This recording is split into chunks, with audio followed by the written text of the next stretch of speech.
القسم الحركي بيان دير الزور من الميادين.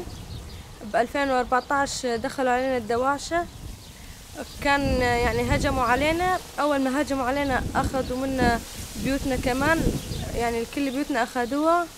هجموا أخذوا نسواننا كمان، اللي كله أخذوا نص النساء والرجال، وقطعوا ولد عمامي 3 قطعوا رؤوسهم، خلوا العالم بتعيش هيك همجية حتى يشوهوا العالم، يبعدوها عن جوهرة. أخذوا منه سعادته وحريته.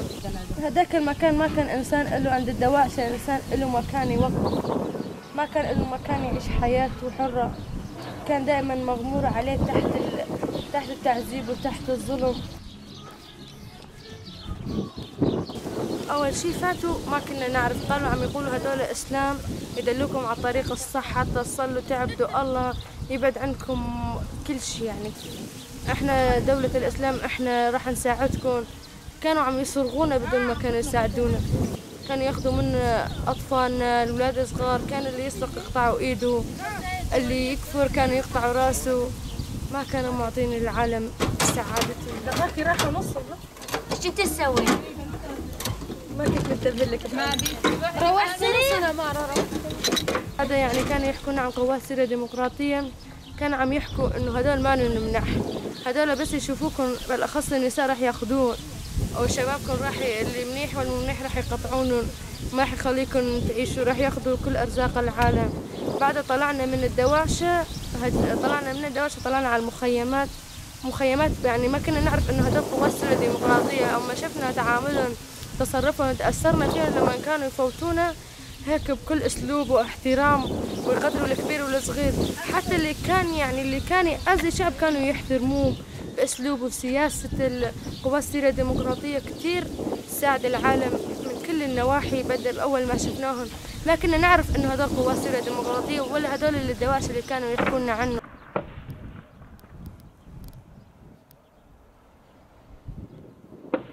يعني كيف تأثرنا باليبجة لما شفناهم تصرفاتهم، احترامهم مع المرأة، حريته للمرأة، ما بيفرق بينه وبين الشاب. يعني كانوا هم الشاب نفس الشيء، ما بيفرق، كانوا عم يحكوا مع بعض. هيك أنا تأثرت كثير كيف قوات سوريا الديمقراطية هيك لما كانوا عم يحكوا عن قوات سوريا الديمقراطية إنه هيك بصورة مو منيحة، كان ما بدنا نجي. بس بعد ما شفنا قوات سوريا الديمقراطية كثير منيحة. ما كنا نعرف القوات السورية الديمقراطية كانت موجودة، يعني كنا نعرف انه موجودين بس ما كنا نعرف مشان ايش. كانوا عم ياخذوا التلفزيونات يمنعوها، كانوا يقولوا حرام. الدواعشة كانوا عم ياخذوه يقولوا هذا الشيء حرام. يعني كان بعد ما عرفنا كانوا يطلعوا الرفاق على التلفزيون كيف يروح يقاتلوا، كيف الرفيقات اليبجة موجودات مع قوات سوريا الديمقراطية يروحوا يقاتلوا يدافعوا عن حق الشعب. يعني بعد ما منعوا التلفزيونات هاي احنا طلعنا نزحنا على هالمخيمات وعرفنا، وبعدها اجينا على الحزب وعرفنا صرنا ندافع عن حقوقنا. كل يعني من اهل المجتمع انضموا على الحزب، عرفوا انه المرأة لها حق، وكمان الشاب له حق انه يطلع يدافع عن شعبه. بعد طلعنا على هالمناطق هاي، وهلأتين احنا متحررين وعندنا معنويات كتير مرفوعة انه نحرر هذا الشعب. ما عندنا اي تردد، وعندنا قوة ارادة كتير كبيرة نحرر، كان رجل او مرأة نحررها من هالظلم. هذاك المكان ما كان إنسان له عند الدواعشة إنسان له مكان يوقف، ما كان له مكان يعيش حياته حرة، كان دائما مغمور عليه تحت التعذيب وتحت الظلم. جرأة وقوة. بعد ما كنا نطلع على الحملات وصارت عندنا تجارب بالحياة كنساء مقاتلات، نساء قويات.